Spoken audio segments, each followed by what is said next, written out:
Good morning friends, I hope आप सब बहुत अच्छे से होंगे। रोज़गार समाचार से जुड़ी हुई तमाम खबरें लेकर के एक बार फिर से हम हाजिर हैं।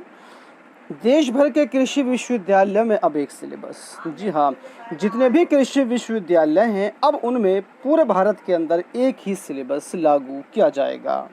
एक और बड़ी अपडेट की तरफ आपको लिए चलते हैं। नियमावली में संशोधन के प्रस्ताव पर अटकी प्रधानाचार्य भर्ती। जी हाँ, बात हो रही है उत्तर प्रदेश माध्यमिक शिक्षा सेवा चयन बोर्ड के जरिए भर्ती होने वाले अनुदानित विद्यालयों के अंदर प्रधानाचार्य की। कहा जा रहा था कि यूपी टीजीटी पीजीटी के साथ ही प्रधानाचार्य की भर्ती भी आएगी, लेकिन नियमावली में संशोधन न होने की वजह से प्रधानाचार्य की जो भर्ती है ये अटक गई है। उसकी वजह यह है कि प्रधानाचार्य की भर्ती भी अब लिखित परीक्षा के आधार पर कराए जाने के प्रस्ताव पारित हो चुका है, लेकिन बिना नियमावली में संशोधन के प्रधानाचार्य की ये भर्ती लिखित परीक्षा के आधार पर नहीं कराई जा सकती है। इसके लिए सबसे पहले नियमावली में संशोधन किया जाएगा, उसके बाद ही विज्ञापन जारी करते हुए प्रधानाचार्य भर्ती शुरू की जाएगी। एक और बड़ी अपडेट की तरफ आपको लिए चलते हैं। शिक्षक बनने का जश्न तो कहीं अंतहीन इंतज़ार। जी हाँ, आप जानते हैं कि पिछले 4-5 सालों से या उससे भी बहुत समाजवादी सरकार के टाइम से कई भर्तियां चली आ रही हैं, लेकिन वो अभी तक पूर्ण नहीं हो पाई हैं। कुछ हो गई हैं तो कुछ नहीं हो पाई हैं। तो उन्हीं भर्तियों को लेकर के ये खबर है। परिषदीय प्राथमिक स्कूलों में 12,460 सहायक अध्यापक भर्ती, किसी के लिए जश्न तो किसी के लिए अंतहीन इंतजार का सबब बनी हुई है। इस भर्ती में चयनित शिक्षकों ने नियुक्ति के 4 साल पूरे होने पर शनिवार को शिक्षा निदेशालय में सुंदरकांड का पाठ किया। वहीं शून्य जनपद के विवाद के कारण लगभग 6,000 बेरोजगार पिछले 4 साल से हाईकोर्ट के चक्कर काट रहे हैं। तो उम्मीद की जाती है कि जल्द ही उनको भी इसमें नियुक्ति मिल जाए।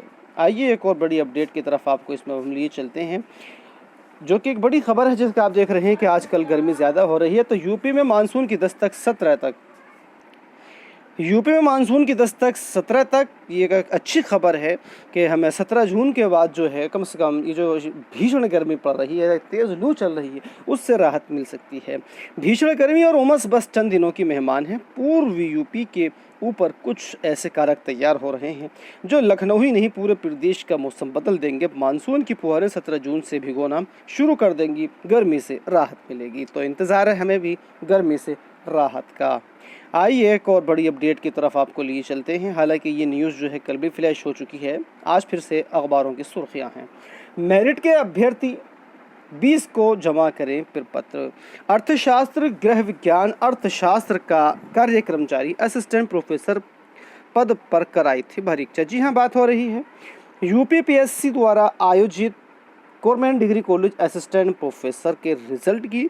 तो इसका जो स्क्रीनिंग परीक्षा का रिजल्ट था वो जारी कर दिया गया था परसों।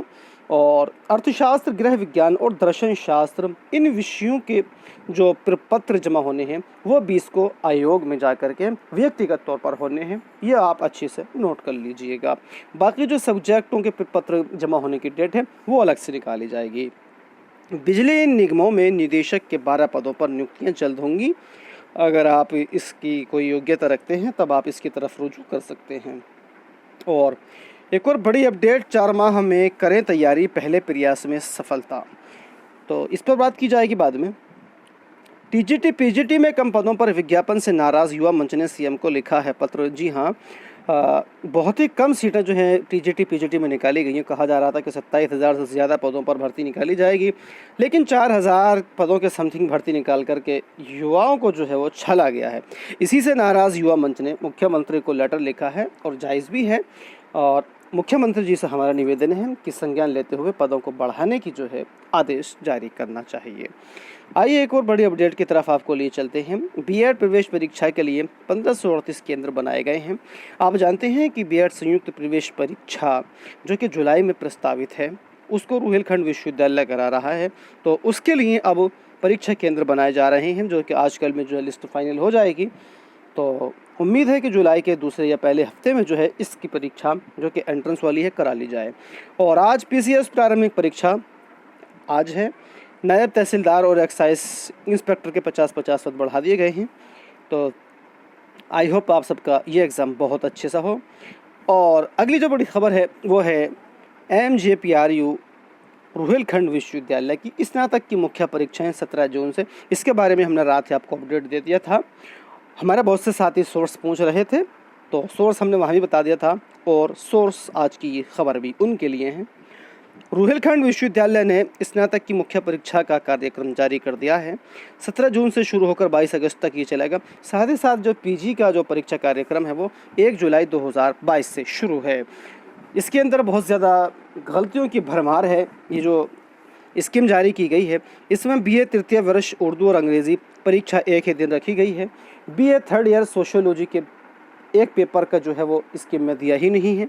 इसके अलावा 15 अगस्त रक्षाबंधन के दिन भी इन्होंने परीक्षा रख दी है।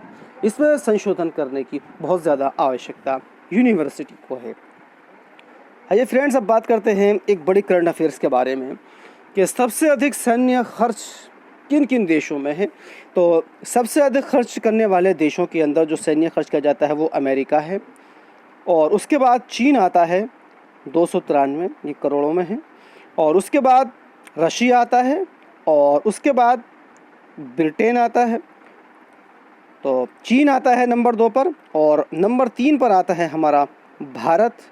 आप यहाँ पर देख सकते हैं सैन्य खर्च करने के मामले में हमारा भारत तीसरे नंबर पर है। नंबर 1 पर अमेरिका, दूसरे पर चीन, और चीन के बाद फिर हमारा ही नंबर है भारत का, और उसके बाद आता है ब्रिटेन, फिर रशिया, फिर फ्रांस, फिर जर्मनी, और फिर सऊदी अरबिया। तो इस तरह के सवालात प्रतियोगी परीक्षाओं में बहुत ज़्यादा पूछे जाते हैं, तो इसको भी आप अच्छे से नोट कर लीजिएगा, क्योंकि रक्षा संबंध, रक्षा खर्च के बारे में प्रश्न कई बार मुझे भी देखने को मिले हैं, तो इसलिए आपको बताना मैंने ज़रूरी समझा। अगर ये वीडियो अच्छी लगी तो लाइक कीजिएगा, शेयर कीजिएगा, और चैनल को सब्सक्राइब करना ना भूलिएगा। मिलते हैं एक और नई वीडियो में। Thank you.